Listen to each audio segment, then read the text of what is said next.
boys and girls, dads and moms. I'm glad you're here to listen to another great story today.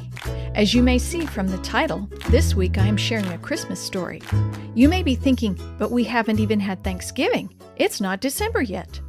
That's true, but there is a special reason why we are having a little Christmas preview today. Stay by at the end of our story to find out why. Now let's hear about The Giving Christmas. The Giving Christmas by Nina Walter. Carolyn wanted just one thing for Christmas, a bright red woolly sweater to wear to school. Her last year's sweater was worn and faded and had mended places that showed. Besides, it was too small for her. She didn't like to walk beside her best friend Marion, who had a new blue sweater and a cap to match. Carolyn had wished and hinted and asked and even prayed for a new sweater, but now she just tried not to think about it, for her father was without a job after the mill had closed. "They all say to come back after Christmas," he reported one morning after a week of job searching. "I hope we can make the money last." "We'll have to," Carolyn's mother said, "and we'll have to postpone our own Christmas plans." She looked at Carolyn, and Carolyn knew she ought to answer that look. She ought to say, "That will be all right." But it couldn't. She just hurried out of the house to join Marion, who was waiting at the gate to walk to school with her. It'll be a terrible Christmas, she thought. For the first time in her life, there wouldn't be a single Christmas gift for her. What would she say when the other girls showed her their gifts? At school, Carolyn and Marion joined the other students who were waiting for the last bell to ring. They were talking about what they hoped to get for Christmas: bicycles, sleds, radios, new clothes. Those whose fathers, like Carolyn's, had lost their jobs when the mill closed weren't saying much, and Carolyn noticed that some of them looked as disappointed as she felt. When their teacher, Miss Dodson, called the class to order, she said a surprising thing. "I couldn't help overhearing your plans for getting. Why don't you try a giving Christmas for a change?" "We do give," Marion said. "We always exchange gifts." "I don't mean exchanging gifts with your family and friends," Miss Dodson explained. "I mean doing something for somebody who needs it, something that will be a surprise, a gift that you give without expecting to get anything back." Everybody in the class liked the idea. They made a list of the people they were going to surprise. Some decided to make or repair toys for small children. Some planned gifts or services for elderly people who lived alone. All of them would make their own Christmas cards to go with the gifts and list the services they intended to perform, such as sweeping sidewalks, stacking wood, or running vacuum cleaners. Miss Dodson let them use their art period for the Christmas cards. Carolyn and Marion worked on their cards together. "I chose Susan Thompson," Marion said. "You know, the 5-year-old girl who broke her arm." "What are you going to do for Susan?" Carolyn asked. "I'm going to make some clothes for her doll and help her dress it," Marion replied. "What are you going to do?" "I chose Mrs. Gleason, the old lady who lives next door to me," Carolyn said, "but I don't know what to do for her." "You could give her one of your books," Marion suggested. "She doesn't read much," Carolyn answered. "She just sits in her wheelchair and listens to her radio and crochets or knits." All the way home, Carolyn kept trying to think of something to do for her elderly neighbor. Mrs. Gleason was sitting in front of her window as usual, and as usual her knitting needles were flying.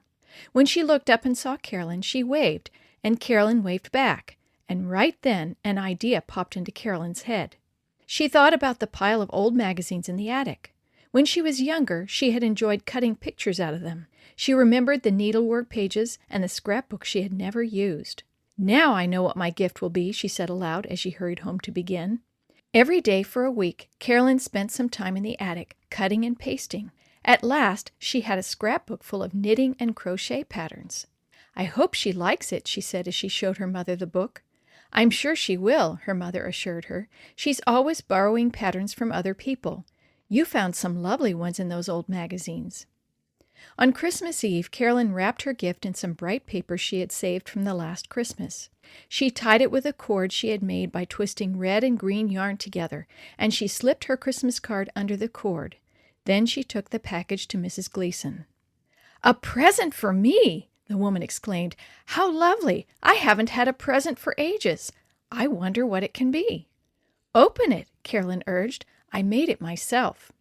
When Mrs. Gleason saw what was in the package, she said, "Oh my! You've given me a wonderful gift.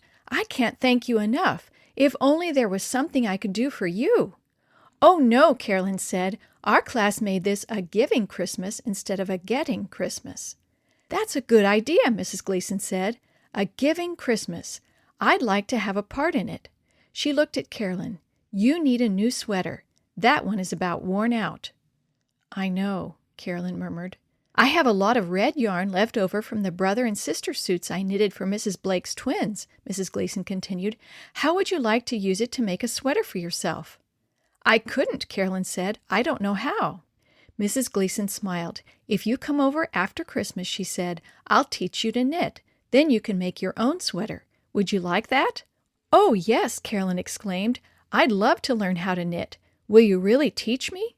I'd love to, Mrs. Gleason said. It will be fun. And so Carolyn got a new sweater after all, and she had the fun of making it herself. And for a surprise, Mrs. Gleason made her a red cap to go with it. Hi, kids! Wasn't that a great story? At the beginning of this podcast, I said I would share with you the special reason we were hearing about Christmas so early in the season. Well, as I thought about how the receivers as well as the givers were both blessed in this story, I thought about how much fun you could have by sharing your time, talents, treasures, and the creativity God has blessed you with to do something similar. There are so many ways to show kindness to others and show them God's love. This Christmas may be difficult for many people due to COVID and many other reasons, but you could make a difference by bringing love, kindness, and joy to someone who needs it, just by reaching out. And you will feel love, kindness, and joy come back to you as well. You may be thinking, how can I make a difference? What can I do? Well, everyone can do something. Help someone with a project. Share a talent to brighten a friend's day. Make a special gift for someone. Today we are starting the Christmas Kindness Challenge, and I hope you will find something to do for others and tell me what happens. I have included some fun ideas on our website to get you started. You'll find them at www.kathyskidstorytime.org. Are you ready to take the Christmas Kindness Challenge? I am, so let's start right now. We want to choose some of your stories to share on a future podcast. So boys and girls, I invite you to send an email or a letter to me with a picture if you have one, telling about what you did to share a gift of kindness with others. We will post some of your stories and pictures on our website. Please send your stories and pictures to Kathy@kathyskidstorytime.org. That's Kathy@kathyskidstorytime.org. To send by mail, the address is Kathy's Kids Storytime, P.O. Box 44270, Charlotte, North Carolina, 28215-0043. I'll repeat that. Kathy's Kids Storytime, P.O. Box 44270, Charlotte, North Carolina, 28215-0043. Don't forget to go to our website, www.kathyskidstorytime.org, to find some ideas to help you get started, such as making a card for someone and sneaking it onto their porch, or kissing a window, but not literally. Make a huge sign for someone, knock on their living room window, and stand in the yard holding the sign, then blow them a kiss. Make a hot, cold neck pillow to help someone feel better. Plan and present a drive-by puppet show or skit. Make a bookmark and share it in a book. Make Christmas ornaments to share. And the list goes on. You may even come up with ideas of your own. So be creative and have fun doing it. Thanks for listening to Kathy's Kids Storytime. I look forward to hearing from you soon.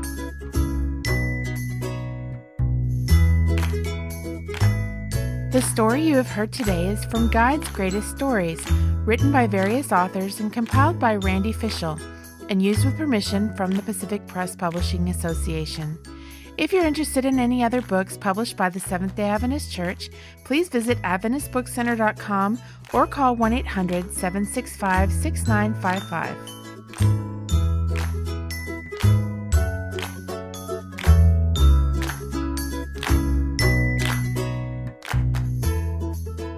This podcast is a production of the Carolina Conference of the Seventh-day Adventist Church.